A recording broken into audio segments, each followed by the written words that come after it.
Good morning, everybody, and welcome back to your Lunch Break Live. My name is Ivana. If you're new here, today is March the 15th. It is a Monday, and it is the day after daylight savings time. So we're all a little bit messed up, I think. I know I am. I have not had enough coffee this morning, but here we are. I thought because of the day that it is, it's kind of a sleepy day. We've got maybe some bad weather coming. It would be a perfect day to have a fun conversation, which we don't get to do as much as I'd like to here. And for that reason, I am joined by AL.com editorial cartoonist JD Crowe. And JD is here today to talk to us about an experience that I don't think most of us have had. And that experience is meeting Dr. Seuss in person. We also have a cartoon that Dr. Seuss drew for JD. I will pull it up here in a minute. And JD actually wrote a column yesterday about his experience. I'm going to link in the comments here so you can read it in its entirety. But JD, this is a topic that has been in the news lately, and we'll touch on that in a minute. But before we get to that, I think it's so interesting that so many of us believe Dr. Seuss is just a character kind of on a mountain, and we never really think about him being a person. But you got to actually meet him and experience that personality. So just tell us a little bit about how that happened. Well, you're exactly right, Ivana. I've always thought of Dr. Seuss as just this made-up thing, a fictional character himself. And so when I actually had a chance to meet him, I wasn't prepared for it. Really, he lives on the top of a mountain, and he really can oversee everything from that great place. It was like meeting Santa Claus. It was like, okay, I found out after all these years, Santa Claus is real, and he's living on this mountain, and I'm going to go see him. I mean, I couldn't be more excited. And that's that he has the presence of this wonderful elfin mischievous. He was 83 years old, and he had this, he was as mischief as like a 12-year-old boy. And he still had that energy about him. It was really amazing. So I know you met him at his home in California, and you write about that in this column. You said he was 83. So that was only, unfortunately, a couple years before he passed away in 1991. But you say that he had just as much spirit at 83 as he probably did earlier in his life. But tell us about your experience with him and what you talked about and what he told you about your upcoming career. Yeah. Well, it was all kind of a blur at the time. I had to kind of slow it down and revisit it, and that's what writing this column kind of helped me do that a little bit. But I was just mesmerized. His, like I said in the column, his eyes were just these bright blue twinkling things, and they were just darting here and there, but they were locked in on everything. He wasn't missing anything that was happening around us, and he just sparkling. And so I was just mesmerized the whole time. I can't remember anything good I said, but we had a nice conversation. He made me feel really at ease, and we just hit it off really well. We had a great time. The idea was I was going to go in there and meet him and visit his home, and then my editor Neil Morgan and I were going to take him to lunch. So we got in the car, and when we got in the car, it turned into a little road trip. We kind of felt like three boys on a road trip, and we were going down to this little fancy place in La Jolla. And there was a moment when La Jolla is kind of, I don't know if it's in California. It's a beautiful coastal city, and it's a little bit uppity. But we park in front of this really fine restaurant, and Neil, the driver, gets out and he walks in to check on the reservation because nobody has cell phones or anything like that to check on things. And so that's when Dr. Seuss said, I still call him Dr. Seuss, but he was Ted. I'm supposed to call him Ted that day. He said, "This is our chance. Let's get out of here." He wanted me to just jump into the driver's seat and just take off and just go road trip somewhere else. But anyway, we got to know each other quite a bit in the restaurant because we all go in there, and I think Neil Morgan wanted me to sit close to him, but I wasn't going to take a chance. When Ted sat on the end of the table, I got right next to him on his left side there, and we just it was mostly like two little boys. We started making fun of people at the table. I don't know. I think we were trying to do it in private, but I can't tell you. But like I said, that day, I know there were other people at the table, but I don't remember any of them there. All I remember is Dr. Seuss and I talking, and we were sitting at this fancy table. It had a linen tablecloth, and I think we both just wanted to take our pens out, as cartoonists do. Sometimes we have a habit of drawing on napkins and stuff. We had this beautiful white tablecloth, and I think if it were just us, we'd have had that thing covered in doodles. But he wanted to talk about cartoons. We talked about cartoons, and in particular, he was kind enough to have followed. I'd been on the job for maybe 2 weeks in San Diego, and he had already started looking at my cartoons to had some tips for me. But the main thing was at that time, one of my signature things was I drew a little bitty rat in the corner, and he always had the last say on whatever the cartoon was about that day, and it was usually some little smart ass remark. And so Ted said, I like what you're doing with that rat, but here's what you got to do. You got to make him bigger. You got to make him dominate. He's got to be the man. He's got to be, he wanted the rat to be the main focal point in every cartoon, and just have him say the way it's supposed to be. And so that was his advice. That was his advice. He was very complimentary, and I was a young, stupid, dorky cartoonist. Now I'm just an old, stupid, dorky cartoonist. But he tried to give me some really good advice, and he did. And I kind of grew up on Dr. Seuss. He told me all I got from Dr. Seuss as a young fellow was you got to be the youest you can be. And so I kind of try to do that. So, but it was a complete delight. I'm looking, and I have to be honest here.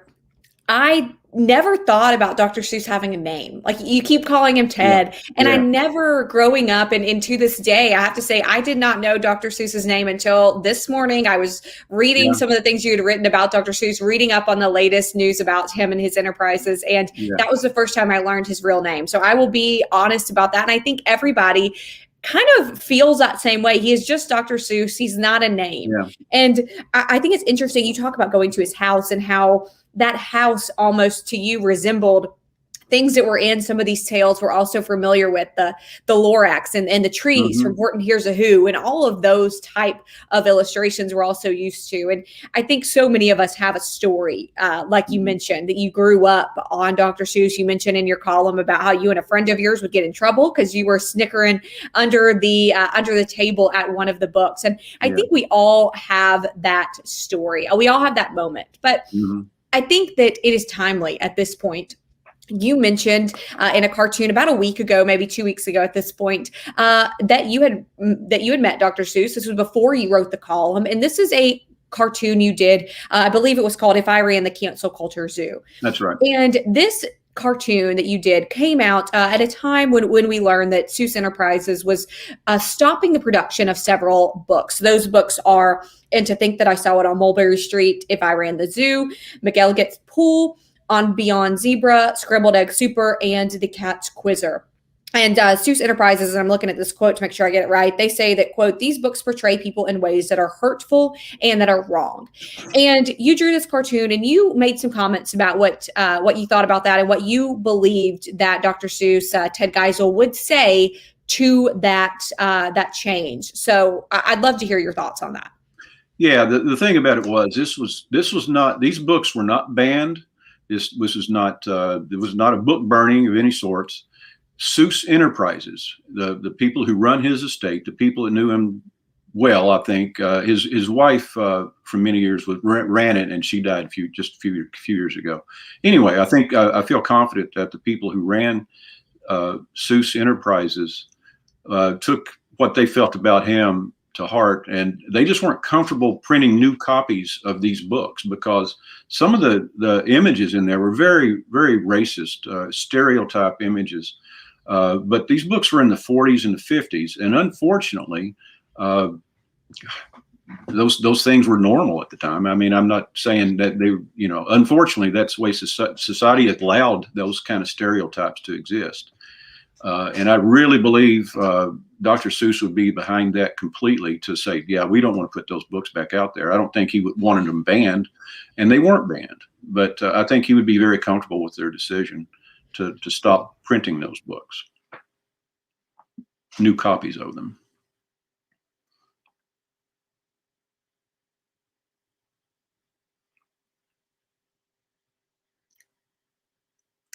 I think you're taking a nap. Ivana's taking a nap now. I think she was tired.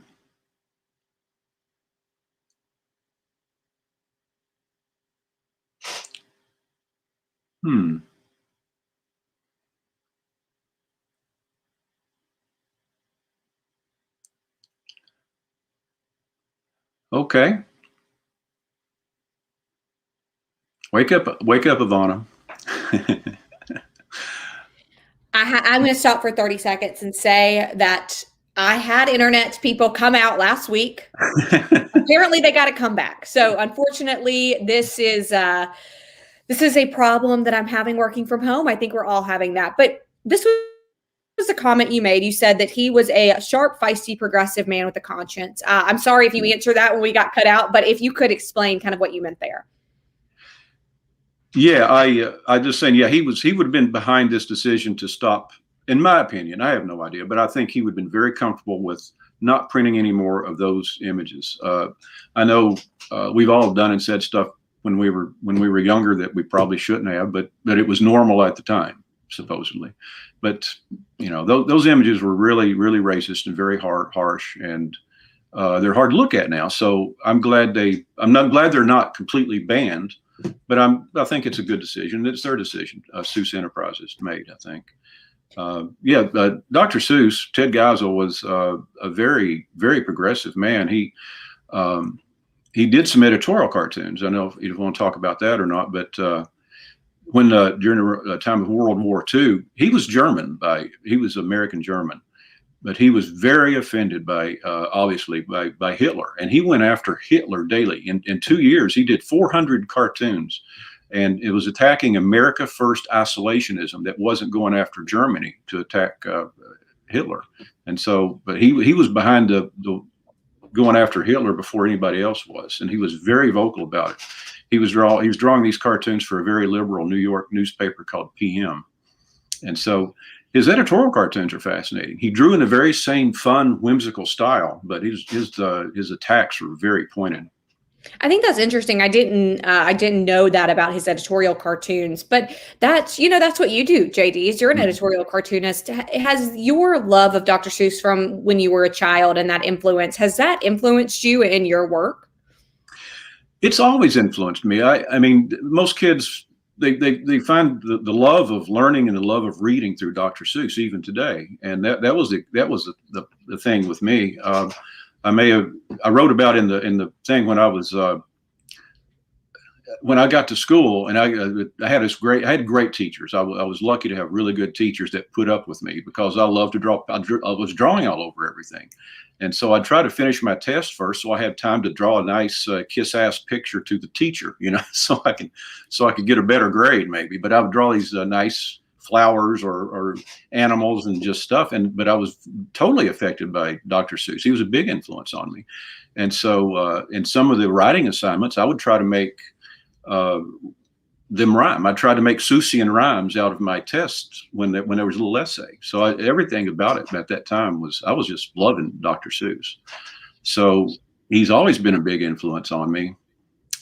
And to actually come and get to meet him in person and talk about editorial cartoons and the whole thing was just a lifetime experience. I mean, it was mind-boggling.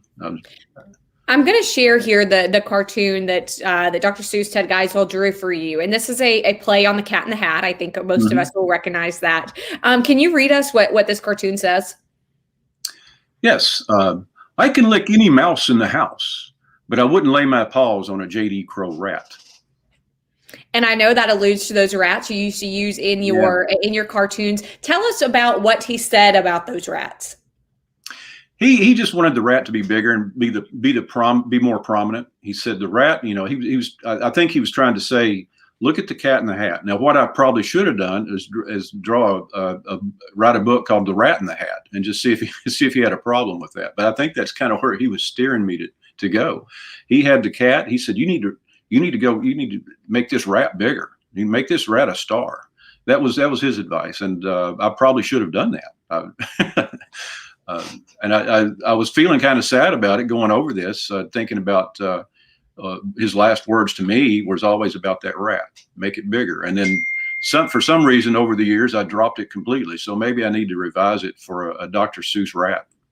Well, if anybody sees then the rats coming up in JD's work, I think we all can remember where that comes from. But Yeah. I do. I have to challenge everybody's commenting here. I do want you to give us your Dr. Seuss memories. Give us your the things that maybe influenced you from that. And I have a question here for you, JD, from Matthew, and he asks if you are going to do any cartoons of any Dr. Seuss books. Am I going to do cartoons of the books? I think he means, are you going to, he says rap on any of those books. So I know you did that one a few weeks ago about the If I Ran the Zoo. You have any more planned? If I ran the cancel culture zoo. No, I think, well, you know, in this job, these kind of issues, they come and go. If it stays in the news, I might do a couple more. I don't know. But, you know, there's a fight for, you know, there's a lot of issues popping up. I kind of got to, if I focused on one all the time, I guess that's actually be a more fun way to work. But it seems like I'm dealing with different topics every day. So if it's in the news, I'll usually address it. I mean, I would love to do more Dr. Seuss stuff, but I doubt if I'll go back. I'll continue on some of the cancel culture stuff. I've got a cartoon in mind. I'm going to probably draw this week about addressing that stuff. But as far as just parodying Dr. Seuss books, I'll go read them and look at them and get influenced, but I doubt if I'll, you know, who knows? I'm not going to say no. Well, he said he loves it. So Matthew is definitely supportive of those. But, you know, JD, I have to ask you, what is your favorite Dr. Seuss book, movie, cartoon, image, whichever? Well, you know, I love them all, but I'm a big Grinch fan. I got to go with the Grinch, I think. I mean, the very first Dr. Seuss Grinch movie, that animation was just fascinating. Still today, the best Christmas movie, in my opinion. And that little dog. I mean, there's just so much to love about that movie and about that book. Everything, I think, is everything good about Dr. Seuss was on the screen with the Grinch, and just so that's got to be my favorite. I love them all. I go back and take a look at some of those old books every now and then. I still get a chuckle, and they're amazing. They're all just treasures. They're all just treasures. But I'm a Grinch man. It's pretty hard to beat the Grinch. I'm with you. That original Grinch movie, I can't even tell you how many times we watched it growing up. And even today, I don't hate to admit it, actually. I love that movie, still watch it multiple times a year. And it's hard to beat. I got somebody saying that Yertle the Turtle is their favorite. I don't remember that one. I guess I need to get a little bit. Yertle the Turtle is real close. I was fascinated by that book, and you have to check up on that. It was about Adolf Hitler, that one was. Most of them had a theme to them, or a meme, and it was this turtle. He wanted to. You have to go check it out, but it was amazing. The king of the turtle, the big turtle, was Yertle, and he wanted to. He decided he wanted to be the king of all he could see. Well, down in a pond, he couldn't see too much, so he had his citizenry get up under it. He would climb up on. They made like this Tower of Babel out of all the turtles, and so he got up on another turtle. He could see more. I'm king of all this, and as high as he could go, he wanted to be king of the world, so he wanted to keep going. I'll have to look up Yertle. I know that my husband's favorite is the Places That You'll Go. Oh yeah. I have to give a quick shout out if anybody's office is watching a woman he works with. Her name is Erica, and she gave him a book when he graduated high school, and we still have it actually outside. Everybody signed it from the place he was working at the time, and gave him well wishes. And quick question here. I want you to clarify, JD. We've got a lot of people talking about the banning of these books. Will you clarify what is happening with some of these Dr. Seuss books? Yeah, those books, those 6 titles were not banned. Nobody banned them. The production, the publishing company, Seuss Enterprises, decided to quit making new copies of those books. They're still out there. They're still in libraries. They're still everywhere they were, but there's not going to be any more new titles published of those 6 books. They just felt like they just weren't comfortable printing them, because they have some very, very stereotype racist images in there, and nobody's banning them. You can look them up. You can go get a book. You can go buy a book, but the brand new titles are not being published anymore. And that's a decision made solely by Seuss Enterprises, the estate of Dr. Seuss. One more question for you, JD, before we let you go and get you into your, I know you got a lot of topics to draw on coming up today and this week, but that cancel culture cartoon, what was your thoughts behind that when you were drawing that? Well, I was just trying to think. I was trying to find the appropriate Dr. Seuss title to parody, and if I ran the zoo, I mean, if I ran the council culture zoo, it's kind of going rampant right now on both sides. I think the people who are claiming that Dr. Seuss is being banned, there was one politician was reading Green Eggs and Ham as a way to oppose the cancel culture. Well, Green Eggs and Ham wasn't. I think we're stuck again. Let's see. Well, JD, thank you for all of your time. I'm going to go call Spectrum again. That seems to be what I need to do. Sorry.